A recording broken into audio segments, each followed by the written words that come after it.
الحمد لله رب العالمين، والصلاة والسلام على سيد الأنبياء والمرسلين وعلى آله وصحبه أجمعين، أما بعد، فأعوذ بالله من الشيطان الرجيم، بفضل بسم الله الرحمن الرحيم. ولا تطرد الذين يدعون ربهم بالغداة والعشي يريدون وجهه إلى آخر الآية.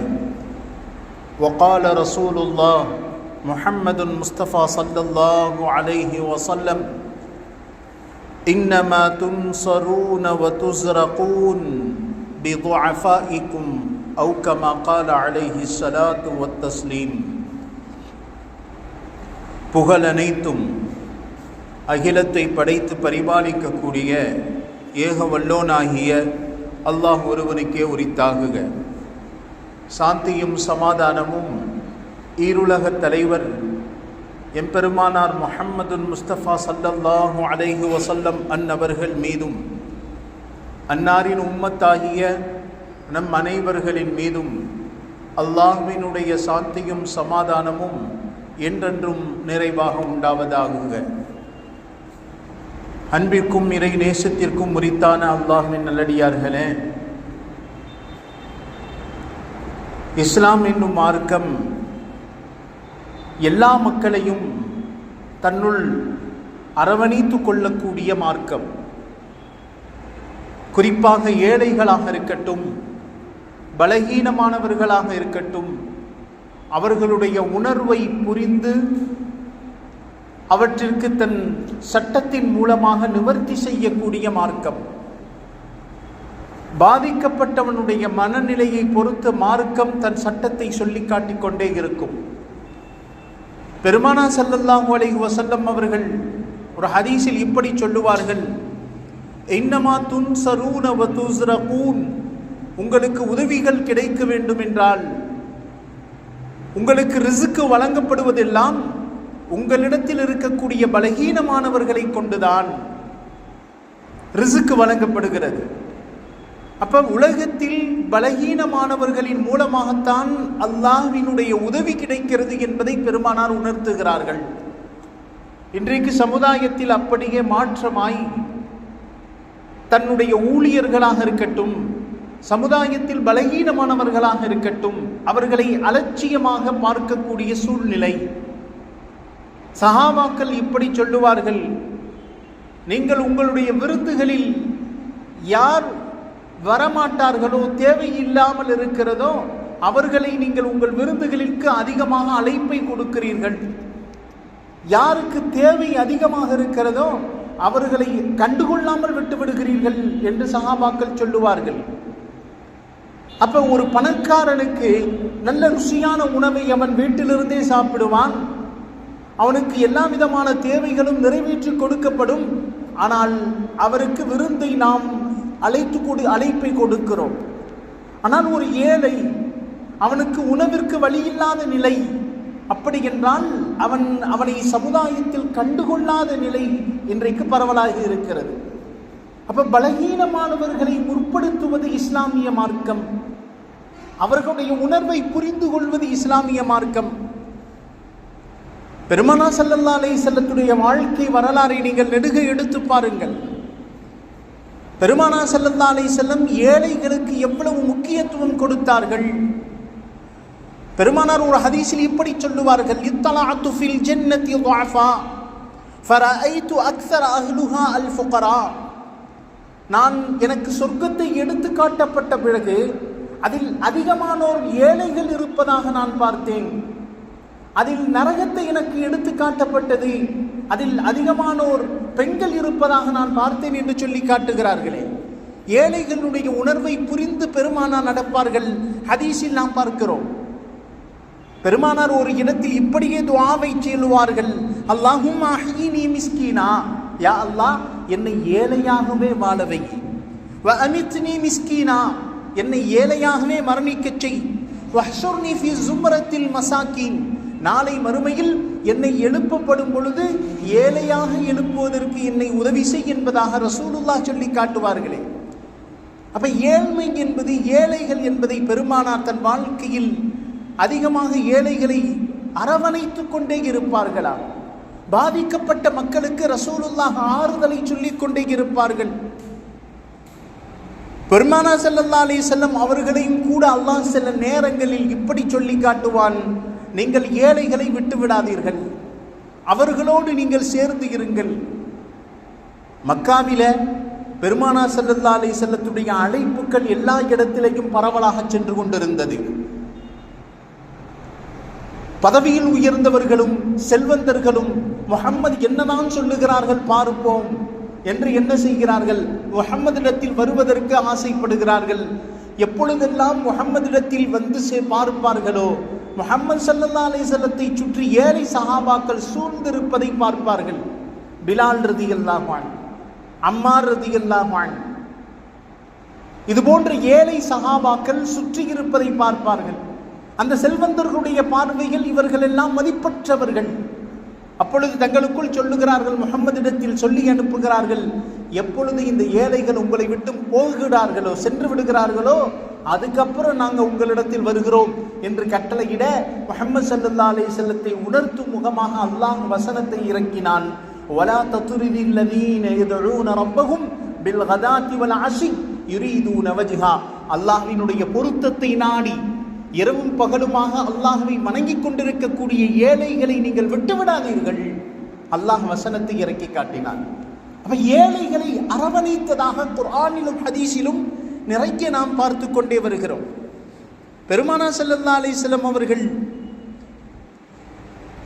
அல்லாஹுவை பற்றி பல இடங்களில் சொல்லிக் கொண்டிருக்கும் பொழுது ஒரு ஏழை தோழரை பற்றி இப்படி சொல்லுகிறார்கள், ருப்ப அஷ்அபின் வ அக்பர்த், ஒரு ஏழை இருக்கிறான், அவனுடைய தலைமுடி பரட்டையாக இருக்கிறது, தலைமுடியில் தூசிகள் படிந்திருக்கிறது.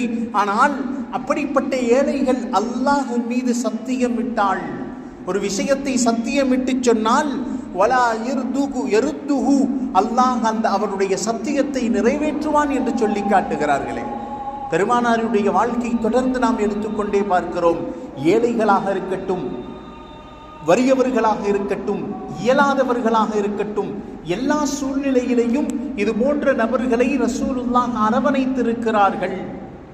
நமக்கு கீழ் வேலை செய்யக்கூடிய ஊழியர்கள், எத்தனை நிறுவனங்கள், எத்தனை கம்பெனிகள். இன்றைக்கு ஒரு ஊழியர், தனக்கு கீழ் வேலை செய்யக்கூடிய ஒரு ஊழியர் நாள் முழுவதும் அமரக்கூடாது என்ற கட்டளையும் சில முதலாளிகளிடத்திலிருந்து வரப்படுகிறது. உட்காரக்கூடாது, சாப்பிட்ற நேரம், குடிக்கிற நேரம் போக மீது எந்த நேரத்திலேயும் அமர்ந்து விடக்கூடாது என்ற கட்டளைகள், கடுமையான சட்டங்கள், சொற்ப கூலிக்காக வேண்டி. இதை மார்க்கம் வன்மையாக கண்டிக்கிறது. ஒரு ஹதீஸிலே சொல்லுவார்கள், சம்பளம் கொடுப்பதற்கும் தாமதங்கள். ஒரு உண்மை வியாபாரி, ஒரு ஊழியர், அவருடைய வியர்வை காய்வதற்கு முன் அவருடைய கூலியை கொடுத்து விடுங்கள் என்று பெருமானாரினுடைய கட்டளை. அப்போ ஊழியர்களாக இருக்கட்டும், வறியவர்களாக இருக்கட்டும், நம் பக்கம் சார்ந்து இருக்கக்கூடியவர்களாக இருக்கட்டும், அத்துணை நபர்களையும் அரவணைத்து வாழ வேண்டும் என்பதை பெருமானார் கற்றுத்தருகிறார்கள். அரவணைக்க வேண்டும் என்பதை மார்க்கம் சொல்லி காட்டுகிறது. குர்ஆன் பல்வேறு இடங்களில் நமக்கு வகுத்து தருகிறது. இவர்களை எப்படி நாம் வழிநடத்த வேண்டும் என்பதையும் ரசூலுல்லாஹி ஸல்லல்லாஹு அலைஹி வஸல்லம் அவர்களுடைய வாழ்க்கையிலிருந்து நாம் பார்க்கலாம். ஏழைகளை அரவணைக்கக்கூடியவர்களாக பெருமானார் இருந்திருக்கிறார்கள். ஒரு பெண், மதீனா நகரத்தில் பைத்தியக்கார பெண்மணி, மனநிலை பாதிக்கப்பட்ட ஒரு பெண்மணி. எப்பொழுதெல்லாம் ஸல்லல்லாஹு அலைஹி வஸல்லம் அவர்களுடைய மஜ்லிஸுக்கு அந்த பெண்மணி வந்து அமர்கிறாளோ, பெருமானார் பேசிக்கொண்டிருக்கும் போதே அந்த பெண்மணி திடீரென்று எழுந்து விடுவாள். எழுந்து பெருமானாரிடத்தில் அனுமதி கேட்பா, யார சொல்லலாம், நீங்க என்னோட வாங்க. பெருமானார் தன்னுடைய பேச்சை நிறுத்திவிட்டு அப்படியே அந்த பெண்மணிக்கு பின்னால், அந்த மனநிலை பாதிக்கப்பட்ட அந்த மஜ்னூனாவிற்கு பின்னால் செல்லுவார்கள். சென்று அந்த பெண்மணி எந்த இடத்தில் நின்று எனக்கு இந்த பொருளை வாங்கித்தாருங்கள் என்று சொல்லுகிறார்களோ, பெருமானார் அந்த இடத்திலிருந்து அந்த பொருளை வாங்கி கொடுத்து விட்டு பிறகு வருவார்கள். வரலாற்றில் பார்க்கிறோம். மனநிலை பாதிக்கப்பட்ட ஒரு பெண்மணி இடத்திலையும் ரசூலுல்லாஹினுடைய நடைமுறை எந்த அளவிற்கு இருக்கிறது என்பதை நாம் பார்க்க வேண்டும். ஏழைகளை அரவணைக்கக்கூடிய தன்மை பெற்றவர்களாய், இயலாதவர்களுக்கு உதவி செய்யக்கூடிய பழக்கமுடையவர்களாய் பெருமானார் ஸல்லல்லாஹு அலைஹி வஸல்லம் அவர்கள் இருந்திருக்கிறார்கள். ஜாபிர் ரலியல்லாஹு அன்ஹு ஒரு பெரிய சஹாபி. ஜாபிர் ரலியல்லாஹு அன்ஹு அவருடைய தந்தை வாழும் பொழுது 9 பெண் மக்கள். அவருக்கு சகோதரர் தான் ஜாபிர். தந்தை இறந்து விட்டார். ஆனால் 9 பெண் மக்களுடைய பொறுப்பும் இளம் வயது உள்ள சஹாபி ஜாபிர் ரலியல்லாஹு அன்ஹு மீது வந்து விழுந்துருச்சு. இறக்கும் போது பெண் மக்களை மாத்திரம் விட்டுவிட்டு செல்லவில்லை, கூடவே பெரிய அளவுக்கு தொகையுள்ள கடனையும் விட்டுவிட்டு சென்றிருக்கிறார். ஜாபிர் ரலியல்லாஹு அன்ஹு கவலையில் இருந்தார்கள். பெருமானார் ஸல்லல்லாஹு அலைஹி வஸல்லம் அடிக்கடி ஜாபிர் ரலியல்லாஹு அன்ஹுடைய நிலைமையை பற்றி விசாரிப்பார்கள். அந்த 9 பெண் மக்களையும் கரை சேர்க்கக்கூடிய முழு பொறுப்பையும் ரசூலுல்லாஹி ஸல்லல்லாஹு அலைஹி வஸல்லம் அவர்கள் எடுத்துக்கொண்டார்கள்.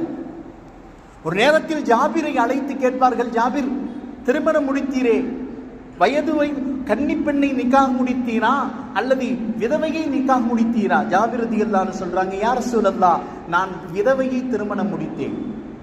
ரசூலுல்லாஹ் கேட்கிறார்கள், நிதர்ச்சியை சொல்லி காட்டுகிறார்கள். நீயும் ஒரு முதல் திருமணம், நீ ஒரு கன்னிப்பெண்ணை திருமணம் முடித்திருக்கலாம் அல்லவா என்று சொல்லும் பொழுது அந்த ஜாபிர் ரலியல்லாஹு அன்ஹு சொல்லி காட்டுகிறார்கள், யா ரசூலல்லாஹ், எனக்கு 9 சகோதரிகள் இருக்கிறார்கள். இந்த பெண்மணியையும் நான் திருமணம் முடித்து வீட்டிற்கு அழைத்து வந்து விட்டால் இந்த பெண் மக்களோடு சண்டை ஏற்படும் யா ரசூலல்லாஹ்.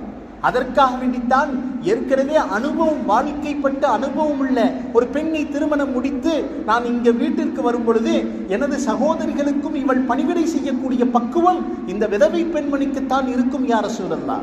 சொன்னார்கள் ரசூலுல்லாஹி ஸல்லல்லாஹு அலைஹி வஸல்லம், அது அஸப்த யா ஜாபிர், நீ செய்தது சரியானது என்று சொல்லி காட்டுகிறார்களே. பெருமானார் ஸல்லல்லாஹு அலைஹி வஸல்லம் ஜாபிர் ரலியல்லாஹு அன்ஹு அவர்களுடைய 9 பெண் மக்களுடைய திருமணம் முடிக்கக்கூடிய பொறுப்பை எடுத்துக் கொள்கிறார்களேயானால் அரவணைக்கக்கூடிய பக்குவம் யாரிடத்தில் இருக்கிறதோ அல்லாஹ் அவர்களை உயர்த்தி கொண்டே செல்லுகிறார். யோசித்து பார்க்கிறோம். ஏழைகளையும் அல்லாஹ் குர்ஆனில் பல்வேறு இடங்களில் சொல்லி காட்டுவார். பெருமானாரும் ஸல்லல்லாஹு அலைஹி வஸல்லம் அவர்களும் சொல்லி காட்டுவார்கள். ரசூலுல்லாஹ் வாழ்ந்த காலத்தில் ஏழை சஹாபாக்களுக்கும் பணக்கார சஹாபாக்களுக்கும் மத்தியில கடுமையான போட்டிகள் நிகழும். ஒரு சமயத்தில் ரசூலுல்லாஹ்விடத்தில் ஏழை சஹாபாக்கள் எல்லாம் வந்து விடுகிறார்கள். யா ரசூலல்லாஹ், அது மாலும் கலீல், எங்களிடத்தில் செல்வம் அந்த அளவிற்கு இல்லை, யா ரசூலல்லாஹ். ஆனால் பணக்கார சஹாபாக்கள் தங்களிடத்தில் செல்வத்தை அதிகமாக வைத்திருக்கிறார்கள். எனவே அவர்கள் அதிகமாக நல்வழிகளில் தான தர்மங்களை செய்து கொண்டே இருக்கிறார்கள். எங்களிடத்தில் செல்வம் இல்லை யா ரசூலல்லாஹ். பெருமானார் ஸல்லல்லாஹு அலைஹி வஸல்லம் அந்த எண்ணத்திற்கு மதிப்பளித்து சொல்லுகிறார்கள். அவர்களை விட்டுவிடவில்லை. அவர்களுடைய எண்ணத்தை உறுதிப்படுத்திவிட்டு ஸல்லல்லாஹு அலைஹி வஸல்லம் அவர்கள் சில அமல்களை சொல்லி காட்டுகிறார்கள். குல்லு தஸ்பீஹின் சதகா, நீங்கள் செய்யக்கூடிய ஒவ்வொன்றுக்கும் ஒவ்வொரு நன்மையை அல்லாஹ் சதகா செய்த நன்மையை வழங்குகிறான். நீங்கள் ஒரு சுப்ஹானல்லாஹ் சொல்லுவதும் சதகா, அல்ஹம்துலில்லாஹ் சொல்லுவதும் சதகா, அல்லாஹு அக்பர் என்று சொல்லுவது சதகா. நீங்கள் செய்யக்கூடிய ஒவ்வொரு வார்த்தைக்கும் சதகா. நல்ல விஷயங்களை நீங்கள் ஏவுங்கள், பாவத்தை விட்டும் தடுங்கள், நீங்கள் செய்யக்கூடிய சதகா. ஒரு முஸ்லிமுடைய முகத்தை சிரித்த முகத்தோடு நீங்கள் பாருங்கள், சதகாவின் நன்மையை அல்லாஹ் எழுதுகிறான். பாதையில் செல்லும் பொழுது நோய்வினை தரக்கூடிய கற்களை நீங்கள் அப்புறப்படுத்தினாலும் அதுவும் அல்லாஹ் சதகாவுடைய நன்மையில் சேர்க்கிறான் என்று ரசூலுல்லாஹி ஸல்லல்லாஹு அலைஹி வஸல்லம் அவர்கள் அந்த ஏழைகளுடைய எண்ணத்தை ஆர்வம் ஊட்டுகிறார்கள். மென்மேலும் அவர்கள் அந்த எண்ணத்தை ஊக்குவிக்கிறார்களேயானால் ஏழைகள் நம்முடைய வாழ்க்கையில் இடம்பெறும் பொழுது அல்லாஹ் ஜல்ல ஷானஹு வ தஆலா அந்த ஏழைகளின் மூலமாகத்தான் ரிஸ்கை வாரி வழங்குகிறார். ஸல்லல்லாஹு அலைஹி வஸல்லம் சொல்லி காட்டுவார்களே, இன்னமா துன்சரூன் வ துர்ஸகூன் பிதுஆஃபாயிக்கும். ஒரு சமூகத்திற்கு அல்லாஹ் ரிஸ்கை வாரி வழங்குகிறான் என்று சொன்னால் அந்த ரிஸ்கை கொடுப்பது நம் காரணத்தினால் அல்ல, நம்மிடத்தில் இருக்கக்கூடிய பலவீனவர்களின் மூலமாகத்தான் அல்லாஹ் அந்த ரிஸ்கையே வாரி வழங்குகிறார். நபியவர்களுடைய வாழ்க்கையை தொடர்ந்து நீங்கள் எடுத்து பாருங்கள். நபியவர்கள் ஸல்லல்லாஹு அலைஹி வஸல்லத்துடைய வாழ்க்கையில சுலைக் அப்படின்னு சொல்லக்கூடிய ஒரு சஹாபி, உடல் எல்லாம் ஆடைகள் எல்லாம் கிழிந்த நிலை, உடல் தலைமுடி பரட்டையான கோலம். பெருமானார் ஸல்லல்லாஹு அலைஹி வஸல்லம் அவர்கள் ஜும்மாவில் மேடை மீது ஏறி நின்று ஹுத்பா பிரசங்கம் செய்து கொண்டிருக்கும் பொழுது இந்த சுலைக் என்ற சஹாபி மஸ்ஜிதிற்குள் உள்ளே வருகிறார். பார்ப்பதற்கு தலைவிரி கோலம், பரட்டையான நிலை, ஆடைகள் எல்லாம் அழுக்கான நிலையில், ஆடைகள் கிழிந்த நிலையில் இருக்கிறது. ஸல்லல்லாஹு அலைஹி வஸல்லம் அவர்களுடைய பார்வை அந்த சுலைக் என்ற தோழரின் மீது விடுகிறது. உடனே மஜ்லிஸில் வந்து அமர்ந்து விடுகிறார். ஸல்லல்லாஹு அலைஹி வஸல்லம் அவர்கள் ஹுத்பாவை நீட்டுகிறார்கள். அதிக நேரம் பிரசங்கத்தை எடுத்துக் கொள்கிறார்கள்.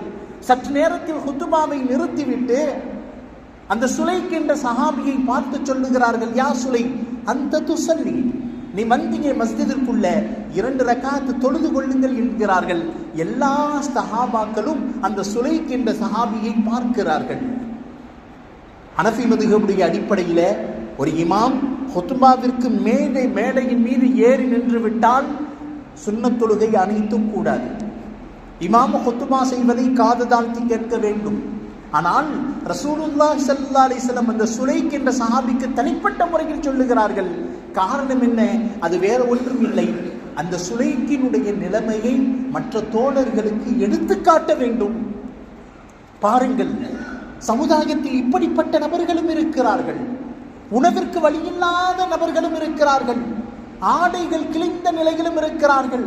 தன் பலவீனத்தையும் தன் வயோதிகத்தையும் மற்றவர்களிடத்தில் எடுத்துச் சொல்லுவதற்கு வெட்கப்படக்கூடிய பல நபர்கள் சமுதாயத்தில் இருக்கிறார்கள் என்பதை காட்டுவதற்காக ரசூலுல்லாஹி ஸல்லல்லாஹு அலைஹி வஸல்லம் அந்த சுலைக் என்ற தோழரிடத்தில் சொல்லுகிறார்கள், அந்த துசல்லி, நீ 2 ரக்காத்துக்கள் தொழுது விட்டு உட்காருங்கள். எல்லா தோழர்களும் சுலைக் என்ற தோழருடைய உடையை பார்க்கிறார்கள். ஆளை அழுக்கற்ற நிலை, கிழிந்த நிலையில் இருக்கிறது. தொழுகை முடித்து விட்டு போன பிறகு ஸல்லல்லாஹு அலைஹி வஸல்லம் சொல்லுகிறார்கள், இந்த சுலைக்கு நீங்கள் உதவி செய்யுங்கள் என்று சொல்ல எல்லா சஹாபாக்களும் தங்களுடைய சதக்காவை சுலைக் ரலியல்லாஹு அன்ஹு அவர்களுக்கு கொடுத்து உதவுகிறார்களே. ஆனால் நாம் யோசித்து பார்க்கிறோம், ஏழைகளோடு ரசூலுல்லாஹ் நடந்து கொண்ட விதம், ஏழைகளோடு ரசூலுல்லாஹ் எந்த ஒரு கடினமான வார்த்தையும் பயன்படுத்தியதில்லை. ஒரு தோழர் வருகிறார், யா ரசூலல்லாஹ் எனக்கு சதக்காக்கள் செய்யுங்கள், காசு வேண்டும் என்கிறார். பெருமானார் ஸல்லல்லாஹு அலைஹி வஸல்லத்துடைய பழக்கம் என்ன? ஒருத்தர் வந்த உடனே எனக்கு காசு வேணும்னு கேட்டுட்டா உடனே அப்படியே எடுத்து அள்ளி கொடுத்து விட மாட்டார்கள். மற்ற தோழர்களிடத்திலும் கட்டளை இட்டு விட மாட்டார்கள், காசு கொடுத்துருங்க அப்படின்னு ரசூலுல்லாஹ் சொல்ல மாட்டார்கள். அவருடைய நிலைமையை ஆராய்வார்கள். உண்மை நிலையும் அதுதான். உண்மையில் சதக்கா பெறுவதற்கு தகுதியானவரா? உண்மையில் அவருடைய பின்னணி அப்படித்தான் இருக்கிறதா? இல்லது வெளிரங்கத்தில் பின்னணியை தேவையானவர் போன்று காட்டிக்கொள்கிறார், ஊரில் வசதியாக இருக்கிறாரா என்பதை ரசூலுல்லாஹ் ஆராய்ச்சி செய்கிறார்கள். அவர் வியாபாரம் செய்து பிழைப்பதற்கு உடலில் சக்தி இருக்கிறதா அல்லது உண்மையில் பலவீனமானவரானா? உடனே அவருடைய வாலிபராக இருக்கக்கூடிய நிலையை பார்க்கிறார்கள். ரசூலுல்லாஹ் அவர்கிட்ட கேட்டாங்க, உங்களிடத்துல வீட்டில் ஏதாவது பொருள் இருக்கிறதா? இருக்கிறது யா ரசூலல்லாஹ், ஒரே ஒரு குவளையும் ஒரு போர்வையும் இருக்கிறது யா ரசூலல்லாஹ், அந்த 2ஐயும் எடுத்து கொண்டு வாருங்கள். வேகமாக அவர் வீட்டிற்கு செல்கிறார். ஒரு குவளையும் போர்வையும் வேகமாக கொண்டு மஸ்ஜிதிற்கு வருகிறார். மஸ்ஜிதிற்கு வந்து பெருமானாருடைய கையில் அந்த 2ஐயும் கொடுக்கிறார். கொடுத்த உடனே ஸல்லல்லாஹு அலைஹி வஸல்லம் மற்ற தோழர்களிடத்தில் கேட்கிறார்கள், மையஷ்தரி ஹாதா, இந்த 2ஐயும் யார் வாங்குறது? நபி அவர்கள் ஏலம் விடுறாங்க. இந்த 2ஐயும் யார் வாங்கிக் கொள்ளுவது? ஒரு சஹாபி எழுக்கிறார், யா ரசூலல்லாஹ் நான் ஒரு திருகத்திற்கு வாங்கிக் கொள்ளுகிறேன் யா ரசூலல்லாஹ். மையஷ்தரி, இதை இன்னும் அதிகமாக யாரும் வாங்குபவர் இருக்கிறீரா? இன்னொரு சஹாபி எழுகிறார், யா ரசூலல்லாஹ் நான் 2 திருகத்திற்கு வாங்கிக் கொள்ளுகிறேன். உடனே ரசூலுல்லாஹ் அந்த 2 திருகத்திற்கு அதை விற்று 2 திருகத்தில் 1ஐ ரசூலுல்லாஹ் வந்த அந்த வாலிபருடைய கையில் 2ஐ கொடுத்து, நீ போய் கடை வீதிக்கு சென்று 1 திருகத்திற்கு ஒரு கோடாரி 1ஐ வாங்கி வா, 1 திருகத்தை உணவுக்காக வேண்டி வைத்துக்கொள் என்று சொல்ல அவர் வேகமாக செல்லுகிறார். ஒரு கோடாரி 1, இரும்பு கோடாரி 1ஐ வாங்கி வருகிறார். பெருமானார் அந்த இரும்பு கோடாரியில் தன் கரங்களால் ஒரு குச்சியை வைத்து ரசூலுல்லாஹ்வே முபாரக்கான கையினால் கட்டுகிறார்கள். கட்டிவிட்டு அந்த இரும்பு கோடாரியை அந்த நபரிடத்தில் கொடுத்து சொல்லுகிறார்கள், லா அன்துர் இலா 20 25 யௌமன், உன்னை நான் 15 நாளுக்கு அப்புறம் தான் பார்க்கணும், இனிமே உன்னை நான் பார்க்க கூடாது என்கிறார்கள். 15 நாள் கழிகிறது. வேகமாக ரசூலுல்லாஹ்விடத்தில் அவர் ஓடோடி வருகிறார்.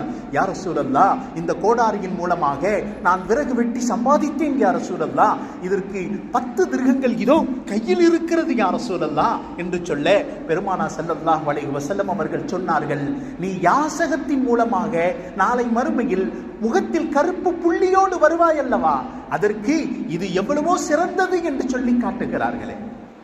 ஏழைகளுடைய நிலைமையை ரசூலுல்லாஹ் புரிந்து வைத்திருப்பார்கள். ஒரு நபர் சதகா யாசகம் கேட்பதற்கு உண்மையில் தகுதியானவரா என்பதை ரசூலுல்லாஹி ஸல்லல்லாஹு அலைஹி வஸல்லம் அவர்கள் ஆராய்ச்சி செய்கிறார்களே. ஆனால் யோசித்து பார்க்கிறோம், பலவீனமானவர்களோடு ரசூலுல்லாஹ் நடந்து கொண்ட விதம். துல் பஜாதைன் ஒரு பெரிய சஹாபி, மக்காவில இருக்கும் பொழுது பெரிய பணக்காரர். எப்பொழுது இஸ்லாத்தை ஏற்றுக்கொண்டாரோ அவருடைய சொத்து பத்துகள் எல்லாம் உறவினர்கள் புடுங்கிக் கொள்ளுகிறார்கள். சொத்து பத்து புடுங்கப்படுகிறது. துல் பஜாதைனா என்ன அர்த்தம் தெரியுமா? துல் பஜாதைனா, ஜாதைன் அப்படின்னா மேல ஒரு துண்டு கீழே ஒரு துண்டு, இது மட்டும்தான் அவருக்கு சொத்து, வேற ஒன்றும் கிடையாது. எப்பொழுது அல்லாஹ் ரசூலை ஏற்றுக்கொண்டாரோ மிகப்பெரிய செல்வந்தராக லட்சாதிபதியாக வாழ்ந்து கொண்டிருந்த அப்துல்லாஹ்வினுடைய உடைமைகளையும் சொத்துக்களையும் புடுங்கிவிட்டு அவரை நிர்வாணமான நிலையில் வீட்டை விட்டும் அனுப்பி வைத்து விட்டார்கள். அவருடைய உடல்ல ஒரு துண்டை எடுத்து கட்டிக்கொண்டு மக்காவில வேக வேகமாக ரசூலுல்லாஹ்வை பார்ப்பதற்கு ஓடோடி வருகிறார். வந்து ரசூலுல்லாஹ்விடத்தில் பார்த்த உடனே ரசூலுல்லாஹ் ஆடையை கொடுக்கிறார்கள். துல் பஜாதை 2 லுங்கி அணிந்தவர், துண்டு அணிந்தவர் என்ற பெயர் அப்பொழுது ரசூலுல்லாஹ் அவருக்கு வைக்கிறார்கள். அந்த ஏழையோடு ரசூலுல்லாஹ் நடந்து கொண்ட விதம் எப்படி தெரியுமா? கண்ணியத்தோடு நடப்பார்களாம், கண்ணியத்தோடு நடப்பார்களாம். தபூக்குடைய யுத்தத்துடைய நேரத்திலே அந்த துல் பஜாதைனுக்கு காய்ச்சல் ஏற்படுகிறது. அந்த காய்ச்சலில் அவர் அப்படியே ரசூலுல்லாஹினுடைய மடியில் ஷஹீதாகிறார். ரசூலுல்லாஹினுடைய மடியிலே பெருமானாரியுடைய முகத்தை பார்த்த நிலையிலேயே அந்த துல் பஜாதையினுடைய உயிர் பிரிகிறது. பெருமானார் தன்னுடைய அங்கியை கஃபனாக கொடுக்கிறார்கள், அங்கியை கஃபனாக கொடுக்கிறார்கள். தஃபன் அணிவிக்கும் பொழுது, அவரை கபருக்குழிக்குள் வைக்கும் பொழுது ரசூலுல்லாஹ் தானே இறங்கி தன் கரங்களால் அந்த துல் பஜாதைன் என்ற தோழரை அடக்கம் செய்கிறார்கள். அல்லாஹும்ம, பெருமானார் செய்த துஆ, அல்லாஹும்ம அர்தினி, யா அல்லாஹ் இந்த அப்துல்லாஹை நான் பொருந்திக் கொண்டேன், அந்த தருதி நீயும் இவரை பொருந்திக் கொள்ளுவாயாக என்ற துஆவை செய்கிறார்களே. அடக்கம் செய்ய இருக்கும் பொழுது பக்கத்தில் இருந்த எல்லா சஹாபாக்களும் யோசிக்கிறாங்களா, நான் அந்த மையத்தாக இருந்திருக்க கூடாதா, நான் அந்த மையத்தாக இருந்திருக்க கூடாதா? பெருமானாருடைய கரங்களினால் அடக்கம் செய்யக்கூடிய பாக்கியம், அல்லாஹ் ரசூலுடைய பொருத்தத்தோடு இந்த உலகத்தை விட்டும் செல்லக்கூடிய ஒரு நசீப், ஒரு பாக்கியம் எனக்கு கிடைத்திருக்குமே. பெருமானார் ஒரு ஏழை மகனோடு, ஒரு ஏழை நபரோடு பெருமானார் நடந்து கொண்ட விதத்தை நாம் பார்க்கிறோம். எல்லா நிலையிலையும் பெருமானார் ஸல்லல்லாஹு அலைஹி வஸல்லம் வறியவர்களாக இருக்கட்டும், பலகீனமானவர்களாக இருக்கட்டும், ஏழை மக்களாக இருக்கட்டும், அவருடைய எண்ணத்தையோ உள்ளத்தையோ ரசூலுல்லாஹி ஸல்லல்லாஹு அலைஹி வஸல்லம் அவர்கள் உடைத்ததில்லை என்பதை நாம் வரலாற்று ரீதியாக பார்க்கிறோம். உத்பான் இப்னு மாலிக் ரலியல்லாஹு அன்ஹு ஒரு பெரிய தோழர். காலங்கள் செல்லும் பொழுது அவருடைய கண் பார்வை மங்கிக் கொண்டே வருகிறது. ரசூலுல்லாஹ்விடத்தில் அழுது கொண்டே வருகிறார். யா ரசூலல்லாஹ், உங்களுடைய முதுகுக்கு பின்னால் நின்று தொழக்கூடிய பாக்கியம் இவ்வளவு காலம் இருந்தது, வயோதிகம் தட்ட என் கண் பார்வை குறைந்து கொண்டே வருகிறது. யா ரசூலல்லாஹ், இனிமேல் என்னால் மஸ்ஜிதிற்கு வந்து உங்களுடைய முதுகுக்கு பின்னால் நின்று தொழக்கூடிய பாக்கியம் இல்லாமல் போய்விடுமோ என்ற அச்சத்தில் நான் இருக்கிறேன். யா ரசூலல்லாஹ், நீங்க ஒரு தடவை என்னுடைய வீட்டிற்கு வந்து நீங்கள் அந்த எந்த இடத்தில் தொழுது காட்டுகிறீர்களோ அந்த இடத்தை தொழுங்கிடமாக நான் எடுத்துக்கொள்கிறேன். யா ரசூலல்லாஹ், நீங்கள் வாருங்கள் என்று ரசூலுல்லாஹ்வினுடைய கரத்தை பிடித்து கொண்டு செல்லுகிறார்களே. எந்த இடத்தில் அவர் ரசூலுல்லாஹ் காட்டினார்களோ அதே இடத்தில் தன்னுடைய இறுதி காலகட்டம் வரை, மௌத்து வரைக்கும் தன்னுடைய தொழும் இடமாக ஆக்கி கொண்டாரே. உத்பான் இப்னு மாலிக் ரலியல்லாஹு யோசித்து பார்க்கிறோம். வறியவர்கள், இயலாதவர்கள், மனநிலை பாதிக்கப்பட்டவர்களின், இவர்கள் பலகீனமானவர்களின் மூலமாகத்தான் ஒவ்வொரு மனிதனுக்கும் ரிஸ்க் அளிக்கப்படுகிறது. பெருமானார் ஸல்லல்லாஹு அலைஹி வஸல்லம் தன்னிடத்தில் எந்தெந்த பலகீனமானவர்கள் வருகிறார்களோ அவர்களை முழுமையாக ஆதரிக்கக்கூடிய பழக்கம் பெருமானாரிடத்தில் இயல்பாகவே இருக்குமா. உம்மு சுலைம் ரலியல்லாஹு அன்ஹா வேகமாக ஓடி வர்றாங்க. ஒரு பெண்மணி உம்மு சுலைம், பெருமானார் மக்காவிலிருந்து மதீனாவிற்கு ஹிஜ்ரத் செஞ்சு வந்திருக்கிறாங்க. மதீனாவில் இருக்கக்கூடிய எல்லா சஹாபாக்களும், அன்சாரி உதவி செய்யக்கூடிய சஹாபாக்கள் மேலதாளத்தோடு ரசூலுல்லாஹ்வை வரவேற்கிறார்கள். ஒவ்வொரு நபரும் தன்னுடைய கையில் அன்பளிப்பு பொருட்களை வாரி வாரி இறைத்துக் கொண்டிருக்கிறார்கள். ரசூலுல்லாஹுக்கு நான் இதை அன்பளிப்பாக கொடுப்பேன், இதை அன்பளிப்பாக கொடுப்பேன் என்று அன்பளிப்பு பொருட்களை கையில் நிரம்ப வைத்திருக்கிறார்கள். ஒன்றுமே சாப்பிடுவதற்கு கூட வசதி இல்லாத, தன்னுடைய ஆடை கிழிந்த நிலையில் ஒரு பெண்மணி வீதியினோட ஓரமாய் நின்று கொண்டிருக்கிறார். பெருமானார் பார்க்கிறார்கள். பார்த்தால் உம்மு சுலைம் ரலியல்லாஹு அன்ஹா அந்த பெண்மணி ரசூலுல்லாஹ்விடத்தில் வந்து சொல்லுகிறார்கள், யா ரசூலல்லாஹ், குல்லு அன்சாரின் யுஅதூன துஅதா, உங்களிடத்தில் அன்சாரி சஹாபாக்கள் பெரும் பெரும் அன்பளிப்புகளை கொடுக்கிறார்கள். என்னிடத்தில் கொடுப்பதற்கு ஒரு அன்பளிப்பு கூட இல்லை. இல்லா இப்னு ஹாதா, இந்தா என்னுடைய மகனை தவிர யா ரசூலல்லாஹ், இந்த மகனை உங்களுக்கு பணி சேவை செய்வதற்காக அன்பளிப்பாக வைத்துக் கொள்ளுங்கள் யா ரசூலல்லாஹ். அனஸ் ரலியல்லாஹு, இப்ப குட்டி பையன் அனஸ் ரலியல்லாஹு, அந்த பெண்மணி சொல்லுகிறார்கள், யா ரசூலல்லாஹ், எனது மகனை நீங்கள் அன்பளிப்பாக வைத்துக் கொள்ளுங்கள், எனக்கு கணவன் கிடையாது யா ரசூலல்லாஹ். இந்த மகனை உங்களுடைய அரவணைப்பில் வேலைக்காக, உங்களுக்கு பணிவிடை செய்வதற்காக வைத்துக் கொள்ளுங்கள் யா ரசூலல்லாஹ். வரலாற்றில் மாறுது, அனஸ் ரலியல்லாஹு அன்ஹுவை மிகப்பெரிய அறிஞராக ரசூலுல்லாஹ் மாற்றினார்கள். அனஸ் ரலியல்லாஹு அன்ஹுவே சொல்லுவார்கள், தான் வளர்ந்த பிறகு பெரும் தோழராக சஹாபியாக மாறிய பிறகு அனஸ் ரலியல்லாஹு அன்ஹு சொல்லிய வார்த்தை, நான் 10 வருடங்கள் ரசூலுல்லாஹோடு பணிவிடை செய்திருக்கிறேன். எனது தாய் என்னை ரசூலுல்லாஹுடைய கையில் பிடித்து கொடுத்து விட்டு சென்று விட்டார்கள். 10 வருடங்கள் பெருமானாரிடத்தில் நான் பணிவிடை செய்தேன். வலா தசுப்பினி, என்னை ரசூலுல்லாஹ் எப்பொழுதும் திட்டியதில்லை. ஒரு வார்த்தை கூட என்னை ரசூலுல்லாஹ் ஏன் இப்படி செய்தாய் என்று திட்டியதில்லை. தன்னுடைய முகத்தையும் ரசூலுல்லாஹ் என்னை பார்த்து கோபித்ததில்லை. ஒரே ஒரு வார்த்தை சொன்னாங்க, நீ என்னிடத்தில் பணிவிடை செய்கிறாய், என்னிடத்தில் இருக்கக்கூடிய ரகசியங்களை வெளியிலும் எந்த நபரிடத்திலும் பிரஸ்தாபிக்க கூடாது என்ற வார்த்தையை, கட்டளையை மட்டும் ரசூலுல்லாஹ் சொன்னார்கள்.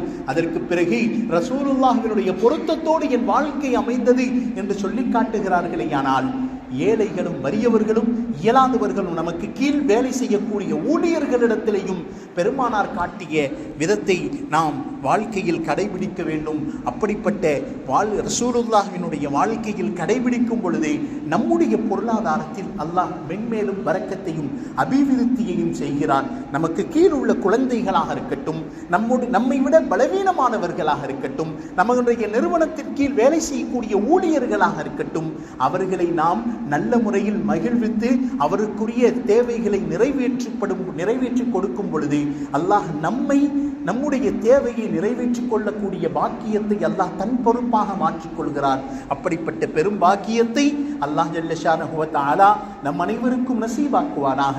வ ஆகிரு தஅவானா அனில் ஹம்துலில்லாஹி ரப்பில் ஆலமீன்.